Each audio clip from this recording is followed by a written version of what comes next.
Hi guys, for today's video, magluluto nga pala ako ng almondigas. Ito ang mga ingredients: giniling sibuyas, garlic powder, paminta, itlog, asin, and sinama ko na ang harina.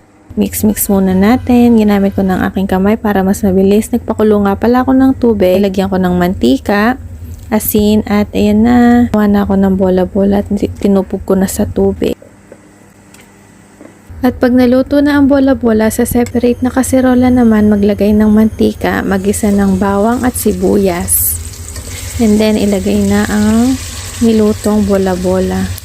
Ilagay ang pinagpakuluan, maglagay din ng fish sauce or patis, ilagay ang miswa.